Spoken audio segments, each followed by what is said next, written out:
কি করো তুমি? এটা কি করলা? দুই আনছো? ও রিপা, রিপা, হ্যাঁ কি? কি রান্না কি হয়েছে? না হয় নাই। আমার তো লেট হয়ে গেল। এই যে শেষের দিকে শিং মাছ খায়া তো রান্না আবার অফিসে করতেছি। যাইতে হইব। এই যে ভাত হয়ে গেছে।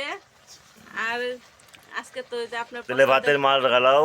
হ্যাঁ ভাত হয়েছে, এখন মার গেলাম। এই যে ধনে পাতাটা দিয়া নেই, নতুন পেঁয়াজ আর পেঁয়াজের কালি দিয়া এই যে শিং মাছ গুঁড়া করে দিলাম।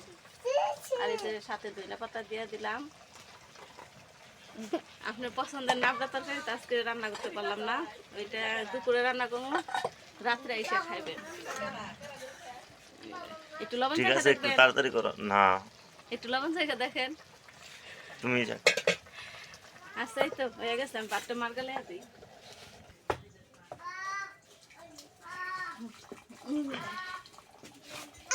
কি পড়ছো তুমি? হ্যাঁ, কি পড়ছো এটা? কি সুন্দর সুন্দর পড়ছো। এটার কি পকেট আছে? হ্যাঁ,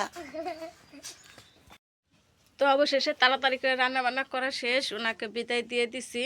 তো আর এই যে আজকে আমার এই সিমেন্টের চুলাটা ভাঙা হবে, ভেঙে মাটির চুলা তৈরি করে দিবে, বানিয়ে দিবে আমার শাশুড়ি মা। আমি কিন্তু চুলা বানাতে পারি না, তো আমার শাশুড়ি মা চুলা বানাতে পারে, মাটির জোর চুলা বানিয়ে দিবে। তো এই তো আজকে দুপুরে রান্না বান্না করার পরে এই চুলাটা আজকে ভাঙবো। এই যে সকালবেলা রান্না করতে যায় তাড়াহুড়া করে, যে এখানে ভেঙে গেছে, এই যে দুই পাশে ভেঙে গেছে। আর এই চুলাটা রান্না করেও আমি মানে সুবিধা পাইতেছি না, তো এর জন্য এই চুলাটা আজকে ভেঙে ফেলা হবে।